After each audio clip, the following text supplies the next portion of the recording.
Hi, I am Jasmine from Carcanet. It's 7, so I think we're gonna start. Just a couple of things before we get going, and maybe while some other people are logging in. On behalf of Carcanet, I just want to thank you all loads for being here, for supporting us during this absolutely wacky period. At the minute, we really appreciate your support and your being here and your buying our books. So thank you so much. This is our first ever Zoom foray, as you may well be aware. I hope it goes smoothly. Thank you for being here again. It's on a personal note, it's been a real pleasure putting this together because I've loved Matt's work for a really long time. A long time before I started working at Carcanet, so it's been a delight to navigate the virtual realm of Zooming in order that we can launch Squid Squad, which is here in all its glory. So this is very exciting. Okay, what's going to happen? I will disappear in a second. You'll go back to Matt, who will give us a reading. He's also going to share his screen with you so that you can see the texts and you'll be able to read along with them. After Matt has read from the book, Luke Kennard, the wonderful Luke Kennard, is going to pop up and he is going to chat with Matt about the new work. And then at that stage, you guys will be able to ask some questions. So if you're not familiar with Zoom, there is a Q&A function. You might have to click on the More button that's at the bottom of your screen. But it should be pretty self-explanatory how the Q&A works. Once that box pops up, you just type something in there. And that will happen after those guys have had a chat together. So before I hand over to Matt, I'm going to share with you in the chat. I can see that some of you have found the chat already, and that's really nice to see your messages in there. I am going to give you the link to buy Matt's book, and I'm also giving you the discount code. So you can go straight to the website throughout the reading or after the reading, and you can buy the book with your discount. That's in there now. And you will also get an email tomorrow, I think. Hopefully get an email, fingers crossed, with that information in it as well for you. So I don't think Matt needs much of an introduction really. His author bio is on our website and it was on all the publicity for the event, but it is worth saying that this is his 4th Carcanet book. All the previous books are still available on the website, so you can also purchase them, and you should if you haven't read them. And Matt is also editing for us a selected poems of Thomas A. Clarke later this year. That's coming out in November, so that's one for you to watch out for as well. So here we go.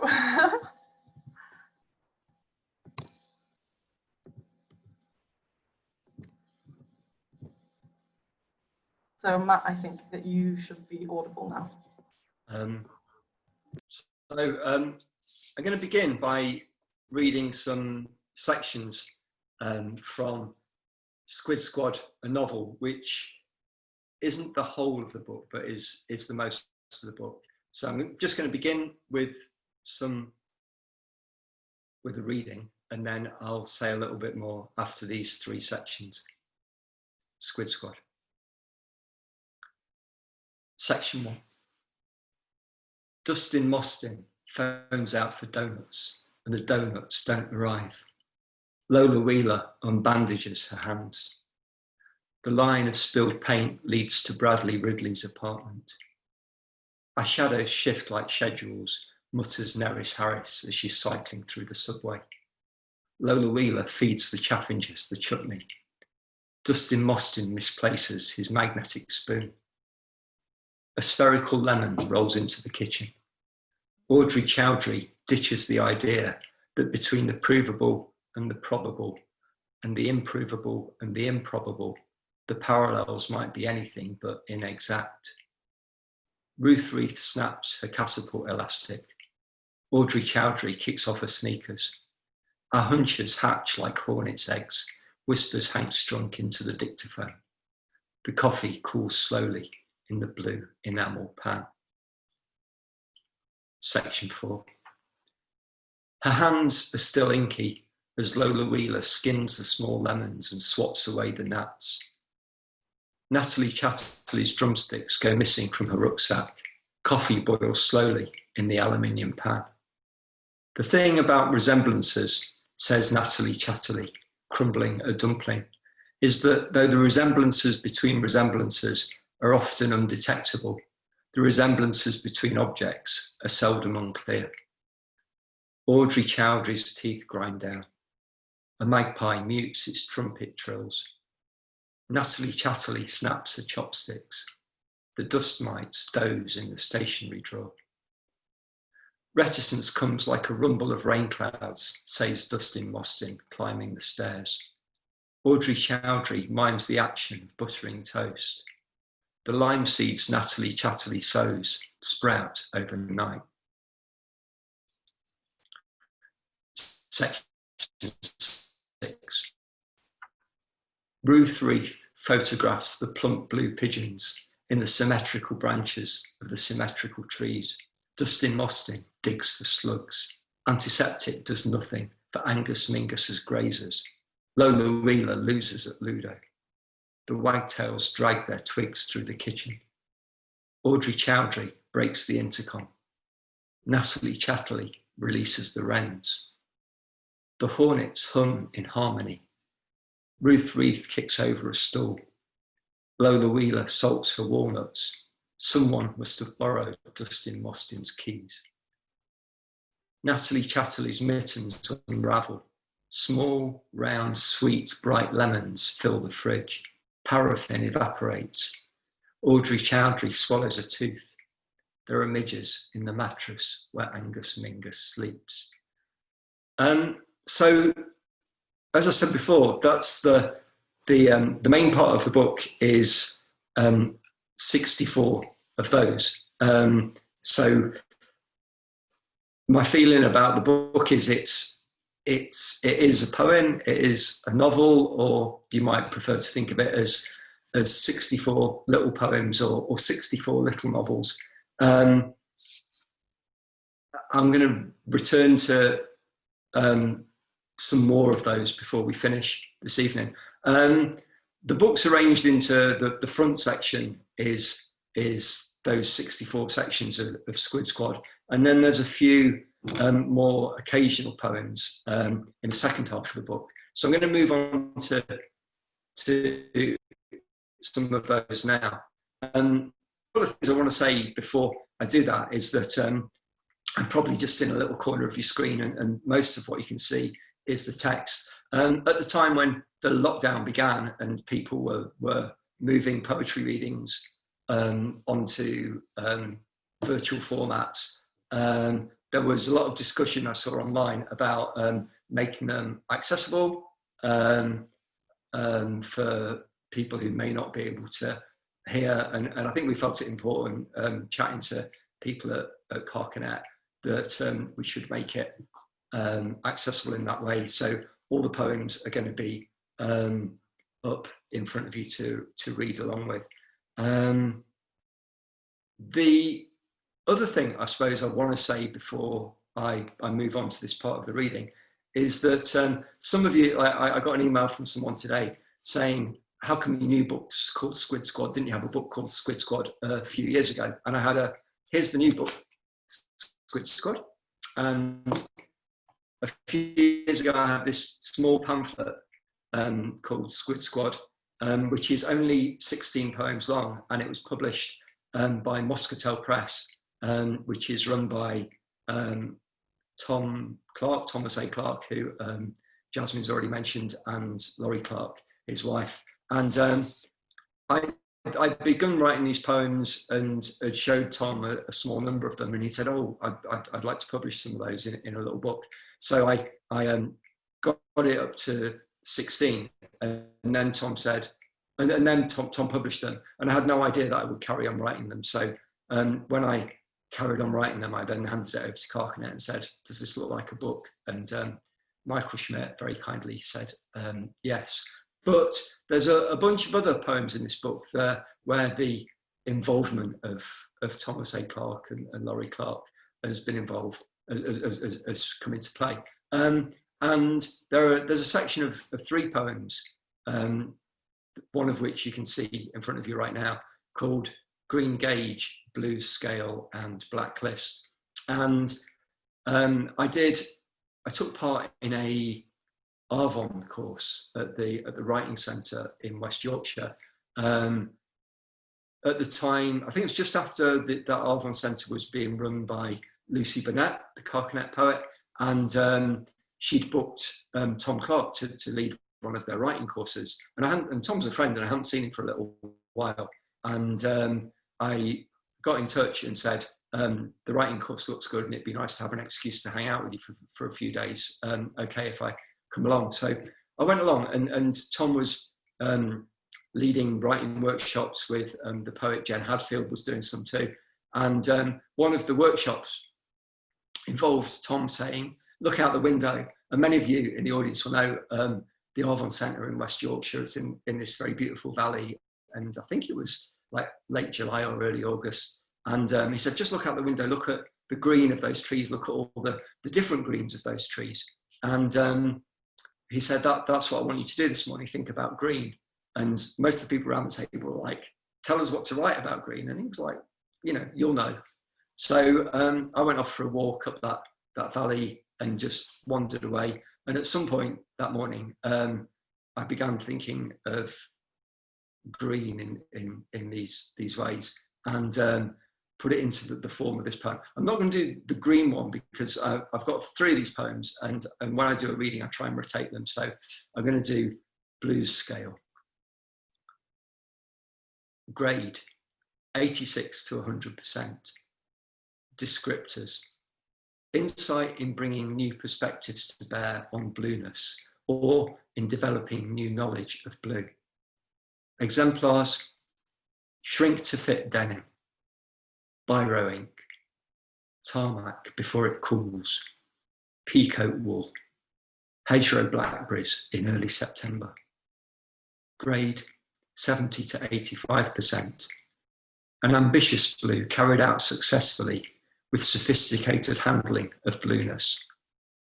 Exemplars, the Duke of Wellington £5 note, raspberry slush puppies, the dusk in late August, Guernsey fishermen's sweaters, the neutral wire in electrical cable.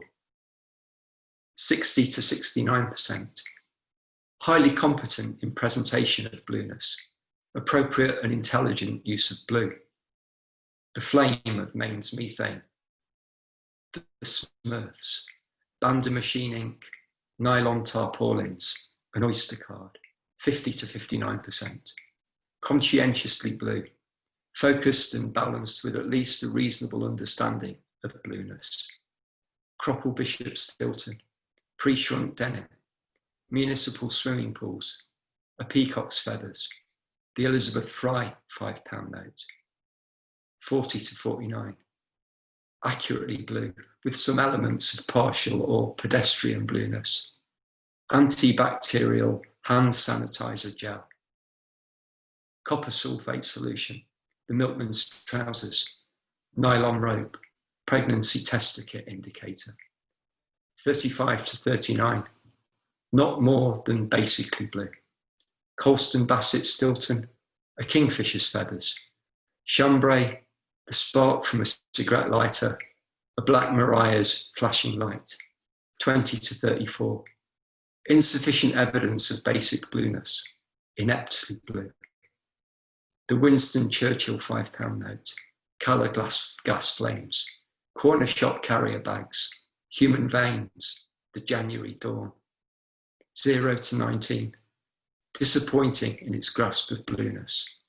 The glow of an insect electrocutor, faded denim, pool cue chalk, dental mouthwash, cigarette smoke. And the next poems I'm going to do is, it's kind of a prose poem that my friend Pete had for a long time been saying to me, you're really interested in music and you never write about music, you need to write about music. And I ended up with this piece called 5 pieces, each of 250 words. And it explored, I was walking along one day and in thinking about the blues singer, Big Bill Broonzy, and I thought of a way in which he was connected to the folk singer, Pete Seeger, and then he was connected to Bob Dylan, and then Bob Dylan to Jonathan Lethem, the author, and Jonathan Lethem to Muddy Waters, and then circularly back to Big Bill Broonzy. So this is 5 pieces each of 250 words, which you'll have figured means the whole piece is 1,250 words. So I'm just going to read some excerpts. So you'll see it going past you, but you'll notice the ones I'm going to read. I'm going to read from the Big Bill Broonzy, the Pete Seeger, and the Bob Dylan sections. On Big Bill Broonzy's Trouble in Mind album, there are 19 songs, of which 12 were recorded around March 1957 at the Dancing Slipper Club on Central Avenue in West Bridgford as a concert organised by a one-armed jazz promoter whose nickname was Lefty.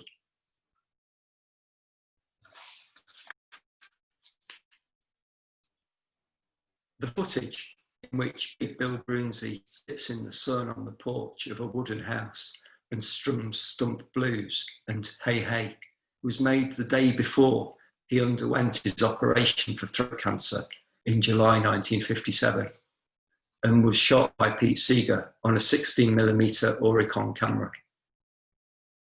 As I write this, the sky is already a deep smudgy blue, and though the days are still warm and it'll be weeks before we even begin thinking about college, something of the hush of autumn is nudging its way into my understanding of things.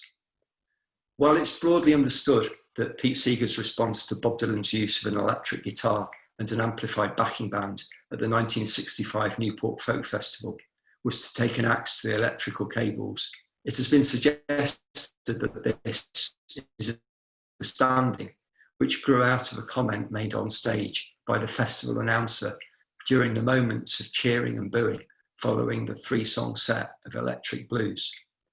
At least some of the people in the audience were calling for Dylan to return to the stage with an acoustic guitar. And while in the announcer's use of the phrase, he's going to get his axe, he has usually been taken to refer to Seeger, and axe has usually been understood in literal terms, the possibility that the pronoun was in fact being used to refer to Dylan and axe was being used as hipster slang for guitar puts things into a different perspective. As I write this, there are crows on the greenhouse roof and the snow on the windowsills is already beginning to thaw. Of the 10 songs on Bob Dylan's Modern Times album, 4 use the structure of the 12-bar blues. The words of Thunder on the Mountain fit into quatrains with an AABB rhyme scheme. One couplet is sung over the first 4 bars and the second is stretched across the next 8. The 12 verses of the song are bunched into 3s and each bunch is rounded off with a guitar break. The title phrase is sung in the first line of the first verse in each bunch. At the time of the record's release, The Observer published an interview Bob Dylan gave to Jonathan Lethem. I downloaded the record track by track from LimeWire, though when my misgivings got the better of me, I bought it for $5 from FOP. As I write this, there are blackbirds gathering twigs in my yard. And next is another sort of series. I guess I write a lot in sequences. And I felt this book was put together a lot more quickly than the previous one. In between my previous 2 books, I think there was like 7 years or something, and between the last one, the number poems, and this one, there's only been 3.5. And I thought in doubling that rate of production, I thought that I'd let go of some of the patterns and had acquired more of a looseness. But as I was sort of putting together the reading and reading through the book, I was like, shucks, and the patterns are all still there. So here's a set of 3 poems that kind of go together. Poem for Sarah Jackson. A phone call to a village where the lemons are yet to ripen, from a village where the lemons are already ripe. 3 pieces with semicolons. In summer, a lemon. In autumn, a lemon. In winter and spring, nothing other than a lemon. The effect of the temperature in the room on the lemons, the effect of the lemons on the temperature in the room. The idea of a lemon, the idea of a firm idea of a lemon. The idea of a lemon, the idea of a loose idea of a lemon. And I'll do one more of the short poems before I head back to catch up with Squid Squad. This is a sonnet that's someone who had an early copy of the book already photographed this one and put it on Twitter, and people seem to have been responding as if it's an apposite poem for our current times. So I hope you, I hope you'll enjoy this. This is called Sonnet.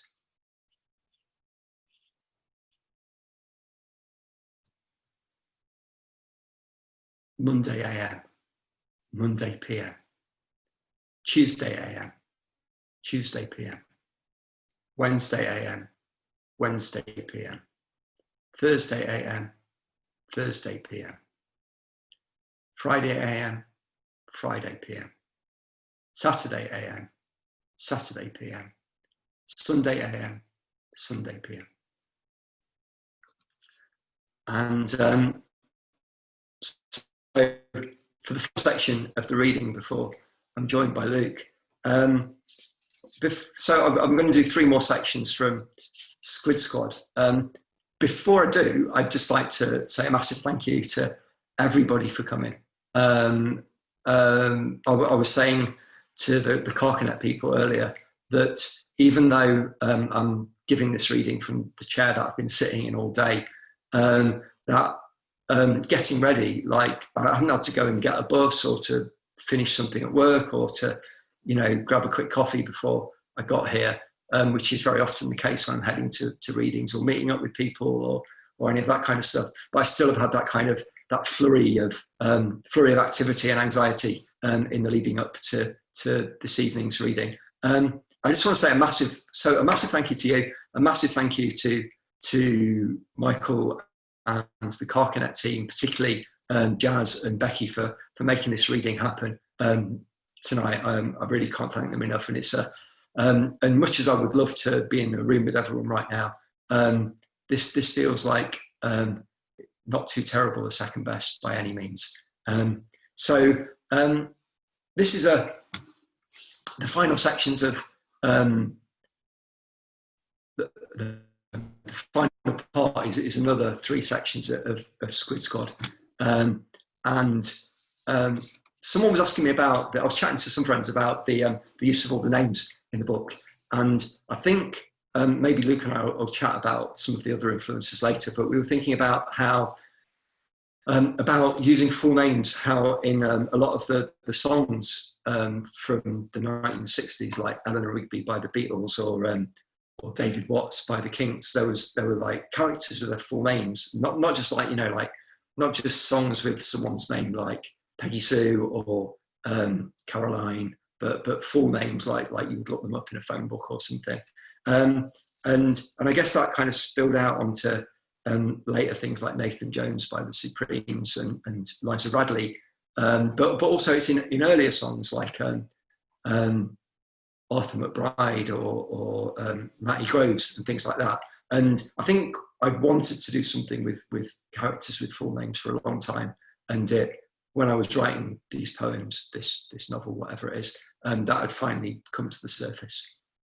So here's the final 3 sections. Section 15. Natalie Chatterley sits alone on the seesaw. Natalie Chatterley blows into a paper bag. The liquidized lemons ferment in a bucket.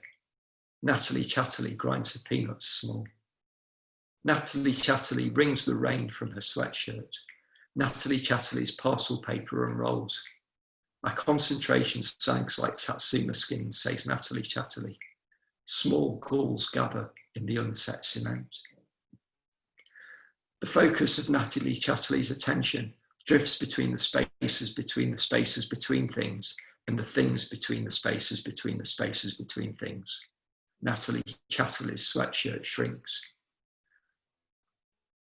The dust mites nest on the dictionary shelves. Our thoughts flail around like fledgling bunting, says Natalie Chatterley.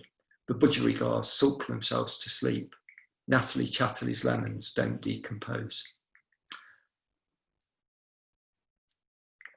Section 28. On a breezy morning, Lola Wheeler strings a hammock beneath the apple tree. Natalie Chatterley's radio retunes itself. A key hangs on a string inside Angus Mingus's letterbox. Angus Mingus's 2 wristwatches run at different speeds. Natalie Chatterley unfolds her paper hat. Our woes unwind like lemon rinds, whispers Lola Wheeler to herself. As the theoretical thrum of theory fades in, the hypothetical hum of hypothesis dwindles away, Angus Mingus mutters. Lola Wheeler's pencil sharpener rusts. Angus Mingus unpeels his peach. The woodpeckers snack on the skinny yellow slugs. Natalie Chatterley dims the strip lights. Air squeaks from the neck of Lola Wheeler's balloon. Section 51. As Lola Wheeler catches the lime in her right hand, she lets go of the lemon in her left. Angus Mingus lights a candle from a dying candle. Difference comes down to specifics, thinks Lola Wheeler, as much as specifics come down to difference. The rooks peck at the rice seeds. Angus Mingus leaves the key in the lock. Lola Wheeler hooks a paperclip to a paperclip. Angus Mingus feeds the egrets the yeasty toast. The strip of sticky tape rips away from Lola Wheeler's forearm. Does the mind, wonders Angus Mingus, make any distinction between the melting point of memory and the freezing point of mood? The beer bottles cool in the aluminium sink. Thank you very much for listening.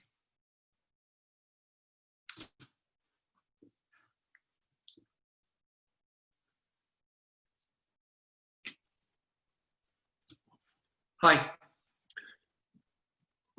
Hi. Do I need to stop the screen share, don't I? You do. That's great. Okay.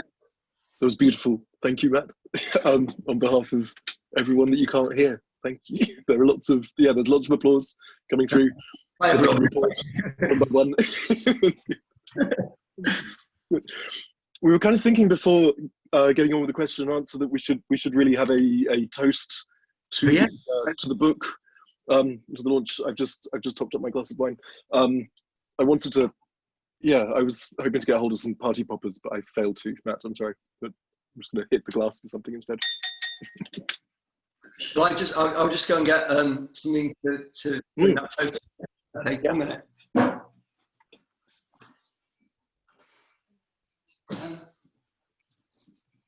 While I'm undoing this very beautiful looking bottle of Crémant de Loire that my very good friend Larry gave me for reading a poem at his wedding at the very start of this year. Quite possibly, I've been invited to 3 weddings this year. It's looking like that might be the only one I actually get to. But obviously, like, people haven't seen each other for a while. So I thought it might be a nice, and also the thing that's missing from tonight's reading is the mingling, isn't it? So I think the chat between you and me and any questions that come up will take the place of the mingling, but we should pop the bottle of fizz right now, but also in having this fizz, I just want to welcome the family to join in the celebration. So here comes Leah and her daughter Amelia and little baby Rufus, who most of you won't have seen. Hi. Oh my gosh. Yeah, that was a bit sort of extra. He's still sleeping. Yeah, that's good. So, okay.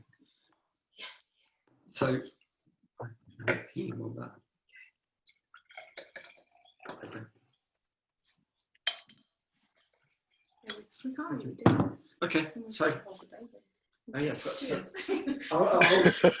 Amelia's isn't the wine. Amelia's got some elderflower Prosecco, I think. So, and Rufus isn't drinking either.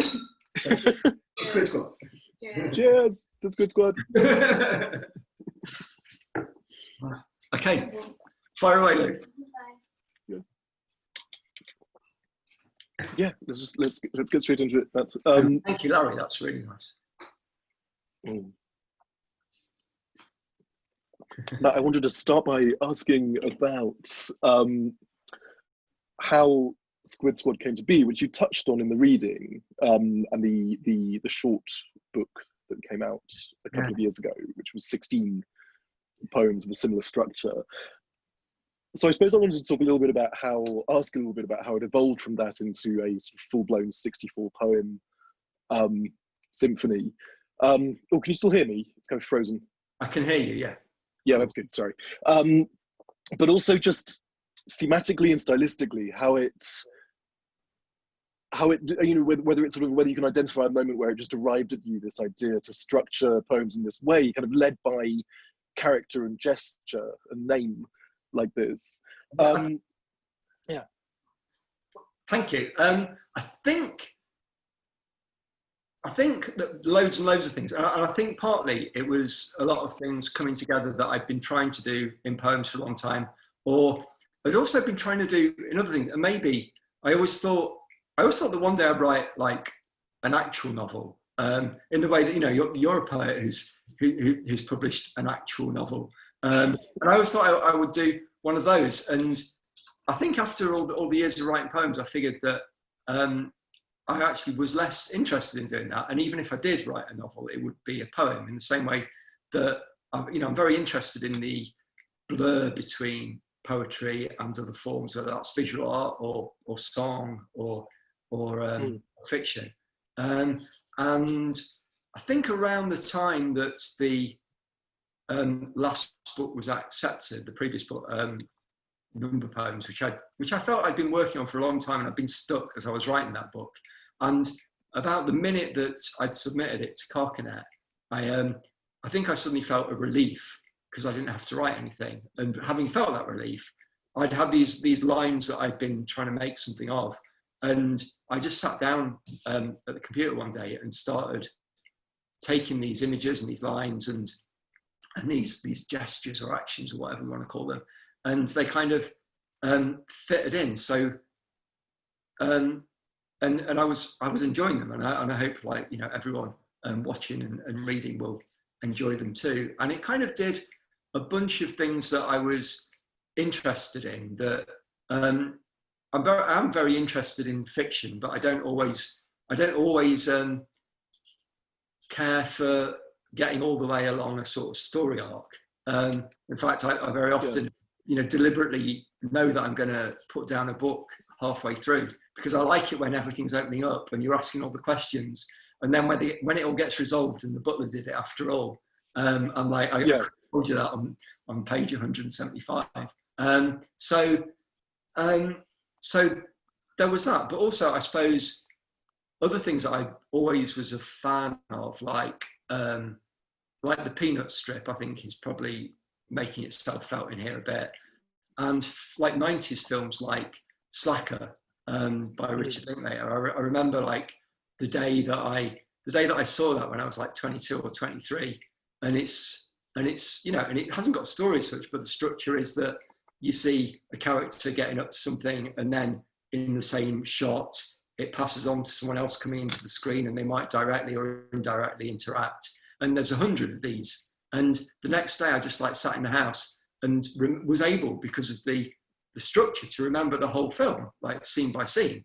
And I liked that idea of these people somewhere between childhood and adulthood, and that sort of the very tight, purposeful motion of the structure, while the action of the story was pretty aimless, and lots of things like that. So I think, never knowing how, because I was never going to make a film, I was never going to make a comic strip, but it all sort of at one point came together, and Squid Squad's what you got.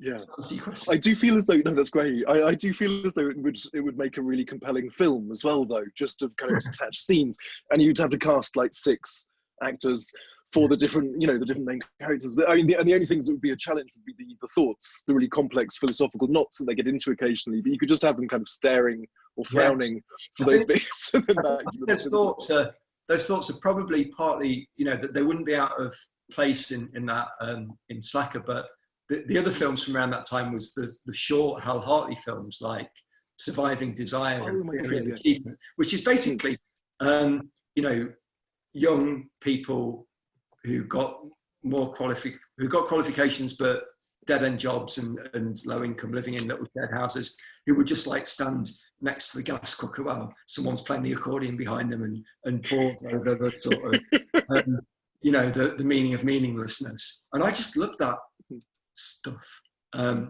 So that's kind of come out too. So I mean, like, yeah, if anyone wants to make a film of this, I'm sure Carcanet would be very grateful. Yeah, the adaptation rights. And there is a kind of, because there's a melancholy to a lot of the gestures. You mentioned the number poems as well, which I wanted to bring up too. I'm glad that you did.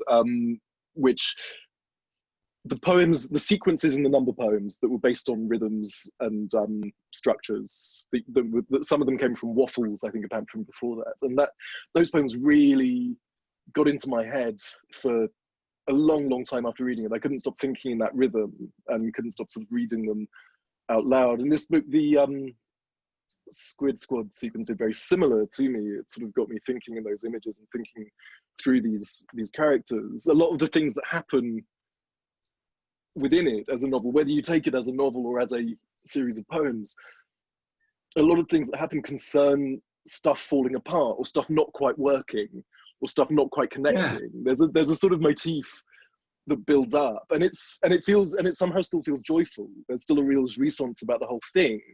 And like, how do you do that? How do you balance these sort of small disappointments or things not quite, you know, things like a guitar string breaking or something? Yeah, like things are snapping, like chopsticks snap and drumsticks snap, and kettles rust and harmonicas rust and paper clips rust and yeah, there's decomposition in there a lot as well, right? Yeah. I think it's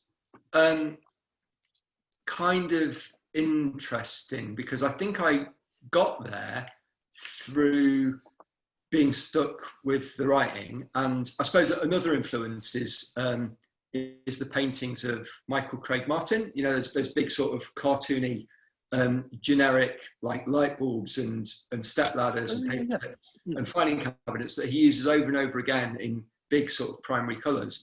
And I think if I could have done it, I would have just put all the names of those things in the poem, except there might have been some poetry to it, but you kind of need verbs. And like, what do things do to like paper clips?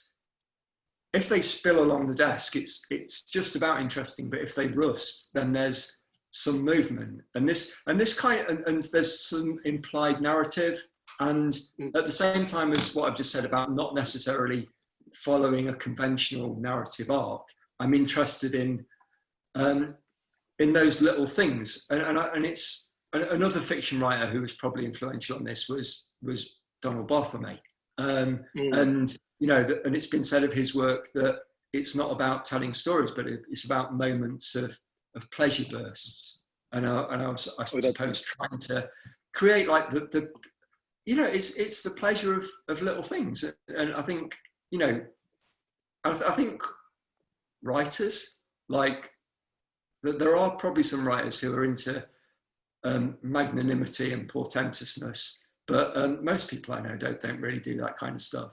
And there is a joy in the everydayness of things, and I think, like, you know, like somebody said to me like last week that, again, like I mentioned this with the sonnet poem, but with this, it's kind of the actions of this book are like our times, because we can't go out and do anything fancy and dramatic, but everyone's like, you know, everyone's sitting at home like making rubber band balls and connecting one paper clip to another to another to another, and this has become our lives. Yeah, it feels oddly timely. I think basically I don't really know the answer to your questions, but I've done the best I can. No, that's perfect. They're good. Yeah. I have a really long question, which I'm just going to try and read an excerpt of, Matt, which was kind of going on from what you said about pleasure. And when I was specifically thinking about pattern and repetition in your work as kind of a motif of something you come back to quite a lot. And that got me into reading Freud's, or sort of skimming through Freud's Beyond the Pleasure Principle, where he calls repetition the most basic module of mental life. And his argument was that it surpasses the pleasure principle as something we're compelled to do. We're compelled to repeat even more than we're compelled to seek pleasure. And Lacan, in a way that I don't fully understand, so I can never understand anything really that Lacan writes, tries to take that further and says, but actually there is some pleasure in it. It's hard to articulate it. It's hard to say what that is. And they both go back to the sort of children's games, the repetition of children's games, where the word games are sort of the kind of toy disappears, toy is back, toy disappears, toy is back, that kind of thing.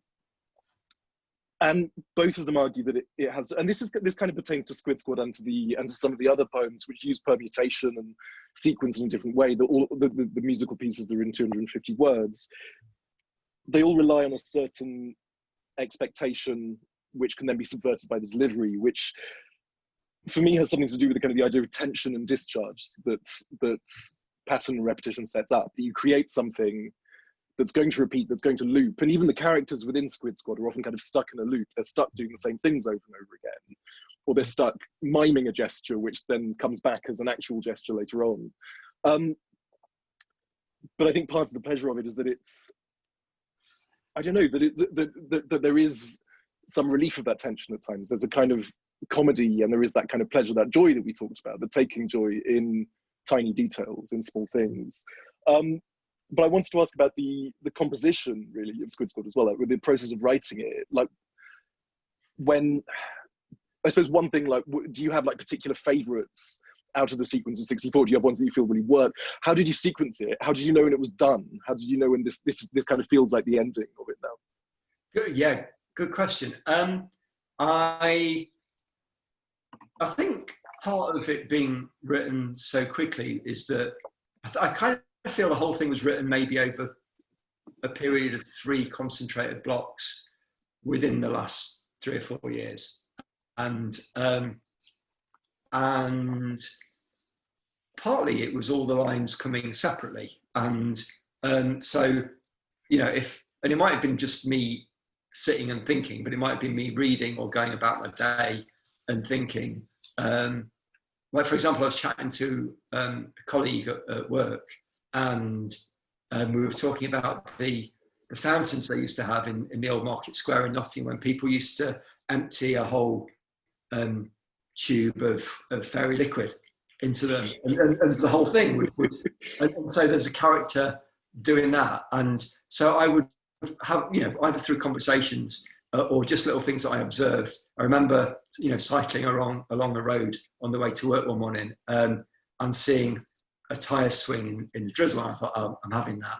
And so there were lots of these, and because none of them is massively portentous, and it's not an intricate plot, then, you know, it can get by on a little pleasure principle. So basically, I would write these things down in my notebook as I came across them, and then would sit down after a period of months and go, bloody hell, what a lot I've got. And I suppose was also thinking in terms of the abstraction, although those kind of musing ones. And I suppose in the structure of each poem, there's generally a reference to a bird. There's maybe a metaphor to do with weather or a simile, philosophical one, maybe some nice just little image that's there for the sake of it, and then mainly the characters. And sometimes there are 2 or 3 characters, and sometimes they're all in there, and sometimes it's just one of them. Just it kind of, all these things would bubble up, and then I would spread them out on the desk. So there was kind of a process of collage. I read the poet Lisa Jarno in an interview saying, you know, there's always an element of collage in my work, even when they're not collage poems. And I guess kind of there is for all of us, because you're kind of going, does that second line work better as a first line?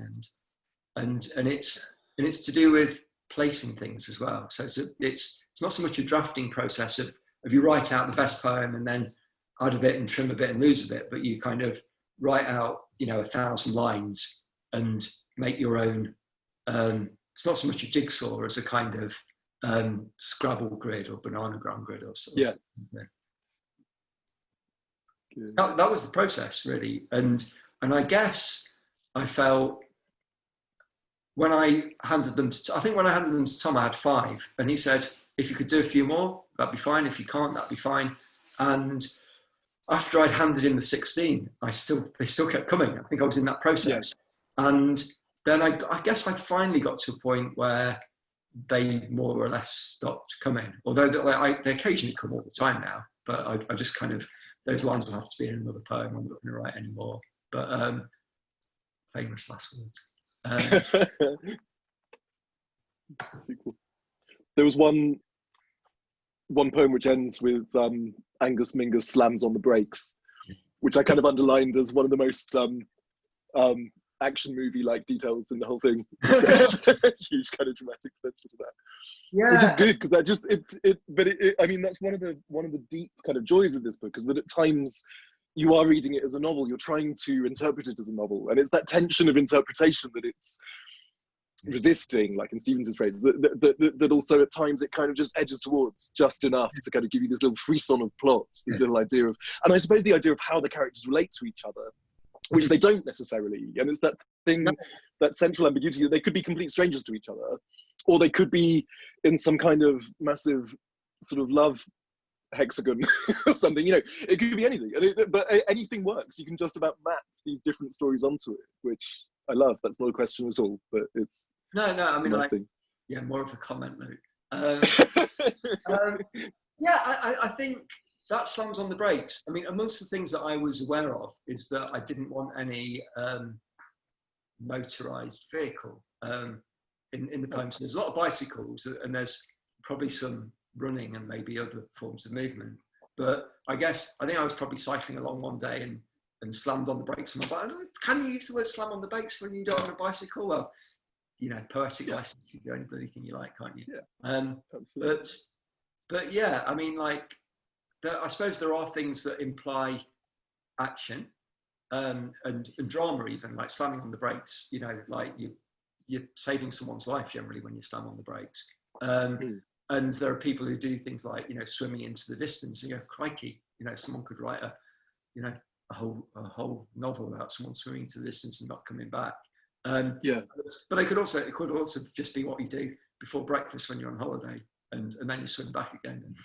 And also I did try to have some sentences that have more than one character in them. So so and so's Lola Wheeler's locker key fits Angus Mingus's locker, and I had a bunch of those with 2 characters in the same sentence. And I didn't come up with enough of them to justify putting any in at all. I felt no anomalous.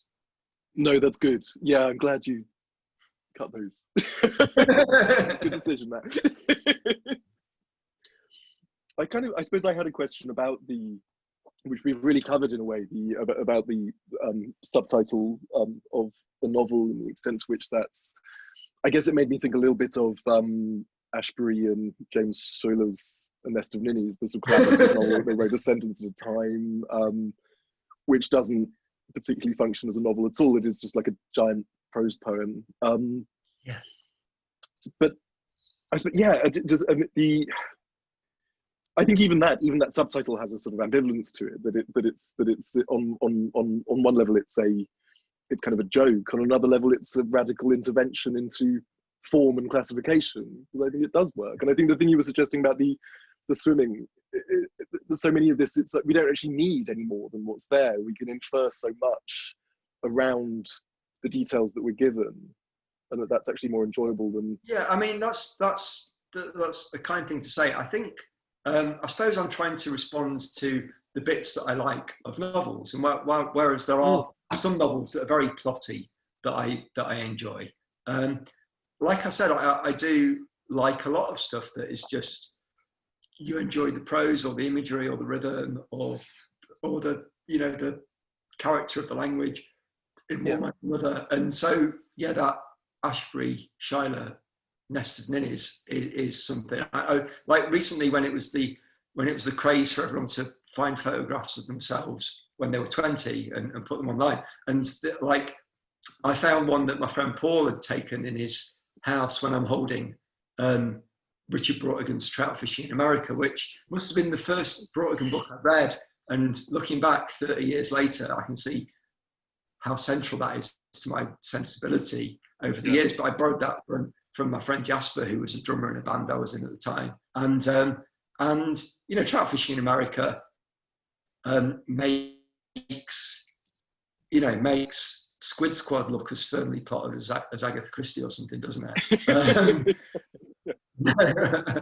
And I suppose like I never had a problem with that. Like I just was always quite happy to accept these. If it was prose and it was made up and it carried on going, that was a novel. I liked when they gave was it the Nobel Prize they gave to Harold Pinter in the citation. They said that he takes, you know, stage drama back to its basics, or drama back to its basics, which is, you know, people saying things. It's like, kind of what the theatre mostly is, people saying things.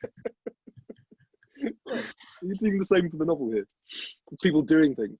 Yeah, people doing things, or not, and those things are not necessarily dramatic. I mean, but I guess, you know, there's a whole, you know, vein of literature of people doing understated things and novels not being, you know, dramatic or about high stakes, but being internal. And I suppose the internalization of Squid Squad is more about thoughts than feelings, perhaps.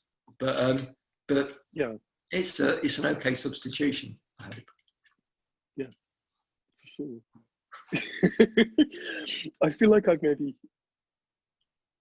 asked enough. Should we try and open it out to, yeah, I see there are two posts in the Q&A. What do they say? That's great. Shall I have a look? Yeah.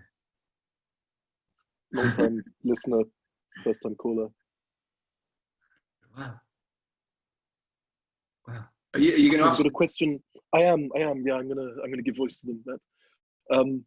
This is a question from Matt Hill, which refers, in fact, to your whole corpus, Matthew. Lemons, coffee, and toast seem to recur in your work. Do you do your writing in the kitchen? Yeah. I feel those things endure, and it's and I suppose it's like,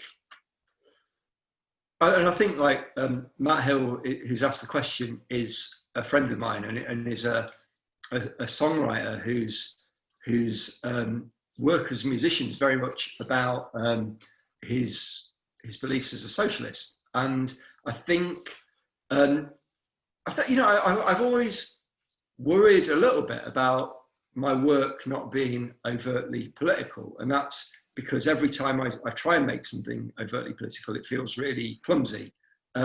Whereas Matt, who's asked this question, is a songwriter who's got the skill to do that with subtlety. But failing that, I think that to me, it's important to have the sort of the ordinary, the commonplace, and without being patronising, I think. And it's not to me about class, but it's about lives, that it's the little things that give us meaning. And you know, like, people have strong feelings about toast. You know, they're like, sure. You know, if I make toast for Leah and I don't put it down twice, then I'm in trouble. And people really care about stuff like that. And coffee and lemons and all those little things, I think, are it's like that Frank O'Hara poem, isn't it, about aspirins, jujubes, instant coffee. These little things do have meanings. They're strong as rocks. And I think there's like the lemons and coffee in my poems are strong as rocks, really. I hope. Let me pick up another. We've got a bunch of questions here. Yeah. Hey. Okay. I'll try and get through a few of these. a question from Dominic Thompson. I think this is to do with the marking criteria poem. Wondering how you decided on the exemplars. Did you spot them in the wild or sit and think them up? And how did you decide what grade they deserve? That is a good question. Are they based on your genuine feelings towards those objects? Love the phrase ineptly blue. Good. That's a nice question. I suppose it was through a process of, like, the first one I wrote I never write poems quickly, but that green poem I wrote in a day, and just like had the pleasure of thinking about greenness. I probably went to the thesaurus and looked up green in the thesaurus, and then stole some of the things from it. But I stole the mark schemes. I went online and tried different universities, and I haven't, I'm afraid, put footnotes in the book. So if someone wants to see my sorry ass for it, then they better go ahead and do that. But maybe there are people watching who work at universities whose mark schemes they will recognise as having sort of found a place in that poem. I immediately sent a photo of it to two of my friends who teach at secondary schools, and they very much appreciated it. Yeah, it got published already in a teaching magazine. My friend the poet Sue Dimmock saw it and handed it to her friend Gary Snapper, who edits one of the secondary education teaching magazines, and so it's already been seen by thousands of teachers. Amazing. Rightful home. Okay, I have a question from Larry Groves here. Some of your long poems have background secrets that inform the structure, organisation, gameplay, such as Roger's Thesaurus, Simon Patterson artwork, World Cup fixtures, photographs from an airport. Does Squid Squad have something like this behind it? And would you tell us what it is, if there is? No, not in the same way. And I think part of the reason I think I probably got to a point, like once 3 books were out, I was like, rattling through my 40s. I was like, well, I'm mid-career now. Surely, I can ease off some of those over-perfectionist things. And that 64 is quite a nice number. It's the number of squares on a chessboard or a drafts board. It's a Beatles song. It's a square number, but it's not. It hasn't got a lot of those. Like the long poem in the number poems, the melodies for the meanwhile, had I got reams and reams of paper justifying the repetitions and theorising the number theory, and it's sort of I've been talking to mathematicians when I was putting that together. Nice. I think this is my version of relaxed, which crikey, Welton. Yeah, good. Sorry, let me bring up another question. I apologise. I'm having to. I'm enjoying the it. screen. I like your hand. I'm having to rely on my. So yeah, it's a good job I had that manicure. Where are we? I have a question from Phoebe Power. How important is it that the sections of Squid Squad are read in order? That's a great question. Not at all. And not at all. And I'm in doing tonight's reading. I felt it was important to have the text visible, so I chose the poems in advance. But I've been asked in the last couple of weeks to do a few more online readings, and I'm doing one called A Leap in the Dark, and I was contacted by the guy who runs that. He's called David Collard, and he was running it as a physical event, and then come lockdown he went online. But when we chatted on the phone the other day, he was saying he was interested in doing something a bit more Dada cabaret than Cheltenham Literature Festival. And I've, for anyone who wants to see me read again, I'm going to be doing a version of that, which will be I suppose, in a way that makes use of the more sort of aleatory aspects of the poem. And I suppose one of the things that I'm really interested in, and being based in Nottingham, is the Unfortunates, the book in a box by B.S. Johnson. And I had the joy a few months ago that there's a practitioner here who works in the theatre called Andy Barrett, who did this anniversary reading where people took up positions around Nottingham, most of which were the places referred to in the book, like the railway station and underneath the council house, which is what they call the town hall in Nottingham, and various places like that. And I got to read one of the sections, but the idea was that people could turn up during the day, and there will be somebody sitting at a table who would read you a chapter of the book. And obviously that book is published in 25 pamphlets, and you can shuffle them or read them in whatever way they go, throw one out the window, give it away. And I kind of like, again, that's really, Johnson's quite interesting because his belief is that fiction should be kind of not made up, but which is in some ways like, I'm not doing extraordinary things with my characters, but they're kind of, they're like,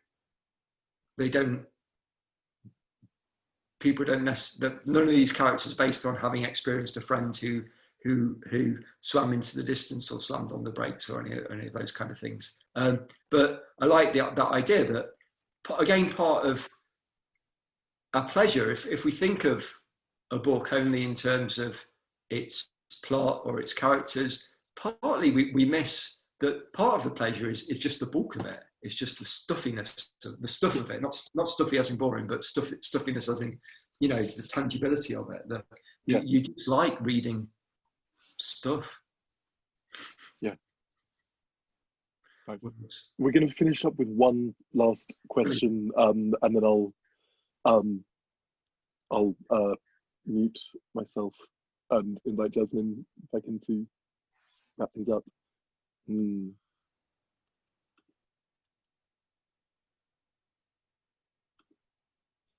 Okay. Okay. What you got? Well, I've got a little double question from Jeremy Over and Jeremy Todd, which we can just finish on these two. So firstly, how important is Gertrude Stein as an influence? Thinking particularly here of Thank You, a Novel, perhaps. And Jeremy Noel Todd asks, who is Natalie Chatterley's lover? If you could answer both of those just to conclude, that'd be lovely. I think, like Gertrude Stein in terms of that. Yeah, I mean, we're only doing what she did, really, aren't we? Any of us, in a sort of lower division kind of way. It's like it's being a middle-aged dad playing Sunday League, imagining that you're, Kevin Keegan or Gary Birtles or was in your own youth. So I think it's not a conscious influence, but you kind of go, everything that Gertrude Stein opened up, you just go, well, how do I mop up even a bit of this? I like the question about Natalie Chatterley's lover. When I was working on the book, that there were lots more names. So all the names follow a kind of pattern of, most of which are not quite full rhymes, but are mainly half rhymes. So Hank Strunk, Angus Mingus, Bradley Ridley, and Natalie Chatterley is a full rhyme, a full triple rhyme. And I had it in mind that there was that as well as Natalie Chatterley, there was going to be Florence Lawrence that would kind of, continue the D.H. Lawrence reference. And then I just thought, I went and found a malus and hit myself on the head at that point. I give over. But I think this is what I mean about overthinking it. I was like, I could be really coy and have the only two characters with full rhymes be Nottingham ones or Lawrence ones. And I was like, oh, come on, you can actually take your foot off the gas a little bit and freewheel. Good, and it's a great pleasure to read the results of that, Matthew. Thank you. I'm gonna disappear. Love you lots. It's really good to talk to you. And was Jasmine coming back to say goodbye? I think Jasmine's coming back. Yeah. Jasmine, you're coming back, right? Hi, here I am again. Yeah, good. Okay, I'm gonna vanish. Okay, thank you. Thanks a lot, Luke. Lovely to see you. That was really, really nice to hear you guys chatting. Thanks so much for this great thing happening. It's been a real pleasure to sit in on and listen to. Thank you for making it happen. No, well done and congratulations. It's such a pleasure that this has happened and it worked, which is very, very good. So everybody, the code, again, I'm putting it into the chat for you so that you can go straight to the website and you can buy the book with your special discount. Thank you for coming. Buy Matt's book, buy all the books, please. Come to our next launch, which is next week, which is Rory Waterman's new book, Sweeten the Things. There are still places available for that. So yeah, I think that's everything. Thank you. And thanks so much. Thanks to everyone for coming. Thanks to Jazz in particular and to Carcanet for having me and for doing the book. I look forward to seeing everybody in person before too bloody long.